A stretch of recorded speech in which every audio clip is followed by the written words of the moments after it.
Now I got my dogs on the leash. What you gonna do when the beast unleash?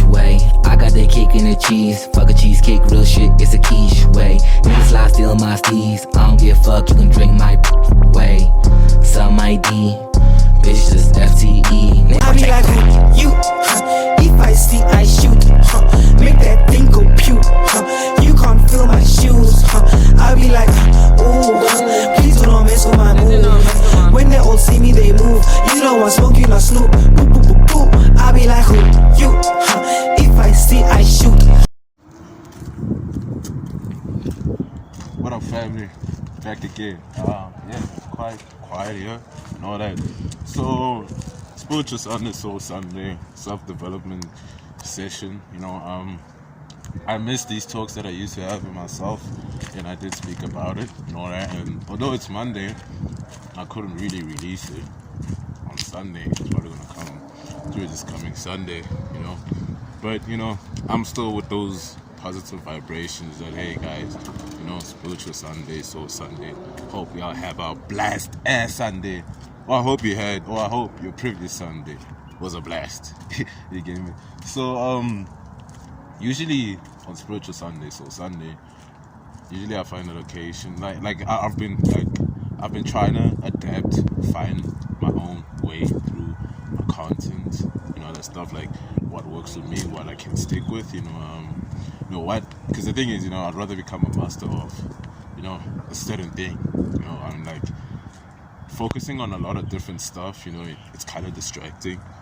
You can't really pay attention on mastering certain things. So yeah, I don't wanna listen. I talk a lot on my intros. Like, if I haven't realized, my intros, I'm usually I'm usually doing some introspection shit in my intros, and I get into the shit. But yeah, usually I would either chill, I would take a walk, right? So the chilling one, I'm trying to save for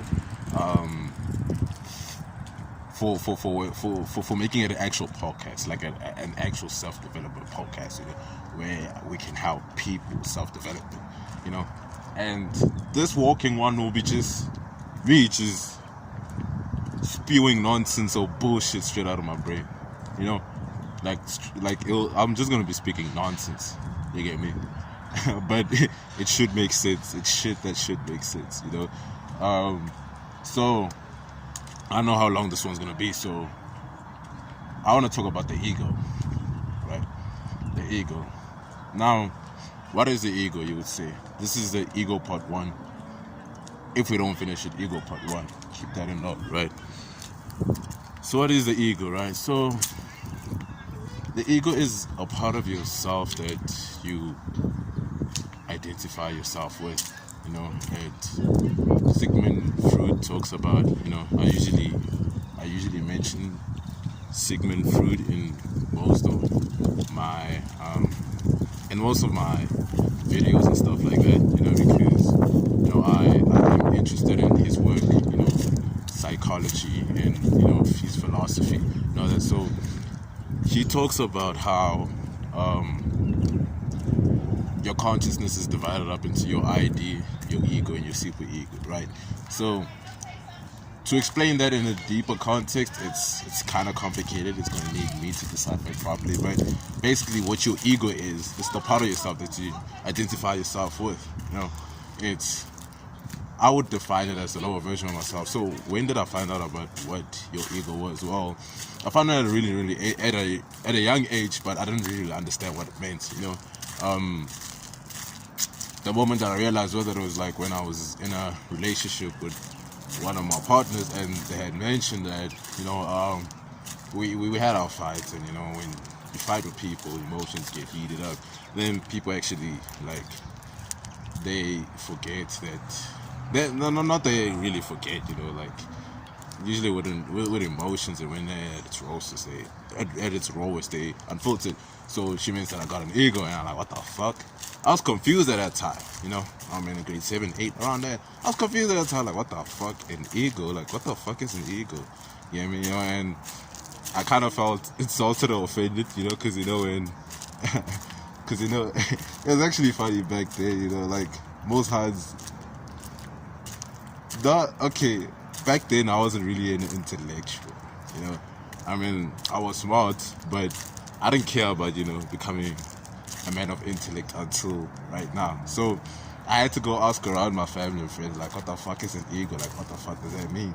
Yeah, man, like, they said it, but it still didn't make sense, And until I started becoming more spiritual, I started growing up and stuff like that, I actually kind of understood what it meant. It's a part that you identify yourself with, and most of us get trapped up in this reality that it's who we are, which is entirely far from the truth. Like, your ego is not who you are. We got a lot of egotistical people in this world, and that's why our world is as fake as it is.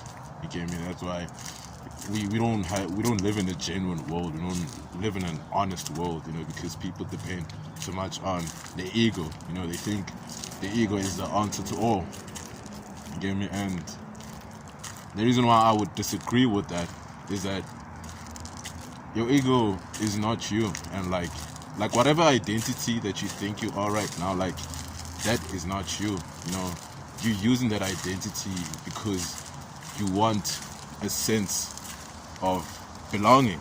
You want to feel a part of a community, but you don't really have to, because you can just be a conscious being, which is a person that doesn't need to attach themselves to material, doesn't need to attach themselves to ideas, a free spirit, a being, just a human being with a conscious existence. You can be aware that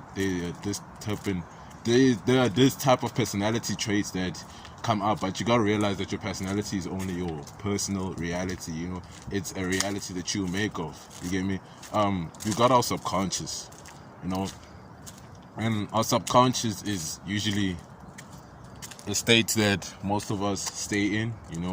The subconscious, like, it's not possible for us to be 100% conscious throughout the day. So yeah, subconscious is what controls, basically your limbs, your organs and stuff to function in a frequency in the system, as well, like your habits, stuff you do, subconsciously. You may not be consciously aware of your subconscious, because there are some people that are not aware of that.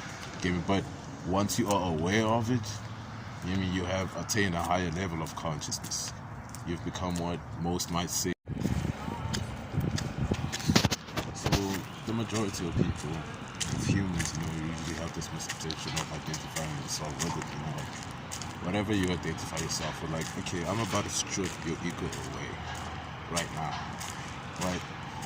Whatever with the clothes you wear, whatever family you come from, whatever culture you come from, whatever tradition you come from, whatever home you come from, whatever country you come from, whatever place you come from, whatever value or status you have, wealth, power, fame, you and me, all that that's not you. That is not you. That's just the facade that you're putting up, and it's usually motivated by your ego. It's fake. Okay, there's some constructions and fuck with the noise a bit, but like, it's not really who you are. Like, putting on a facade, it's fake, and that's why when people are stripped over stuff like that, it's kind of like a spiritual awakening that happens in that, you're put into a shock, like, for example, people that are rich and they lose it all, or you're famous and you lose it all, you go through this depressing time, because you try to attach yourself to someone that you're not. And then, I also kind of feel like the ego is quite emotional. That's a part that I'm beginning to think of right now. It's kind of emotional. So, it's fake. Nah, fuck that. Emotions can't be fake. Emotions are real. The ego is also real. But if you try to use your ego to identify your personality, you gotta know that it's fake, because the ego, that's the game that the ego plays. It creates illusions, it creates a facade, it takes information and processes it in a different way, and you're left with different feelings about it, different emotions about it. So I would say that there is a connection between the ego and emotions. You know me? That's just me just spewing from my bullshit mouth right now. Right? So there is, I would say there is. You know me? Because I watched The Great Gatsby recently. Like that's one of like my all-time classic. Like, you know, I don't watch romantic movies, you know. But let's say, like, for me, it's the best love track. Emotions that come from a majority from his past. You get me? So like, and that's what I've realized that the what we do. Like most of our emotions, most of our negative emotions, they are from the past. You know, although we can use a positive reinforcement for the present, you know, but most of the emotions that we feel, they're from the past. You know, you're either thinking about the girl you love because of past experience. You're only thinking about your trauma because of past experiences. You know, you're only thinking about certain stresses and troubles because of the experiences that have passed already about it. You know, you're not anxious about the future. You know, like future thinking, there are emotions involved. You know, and not to say your ego can't project the future. Like that's the other part of the ego that I want to discuss as well.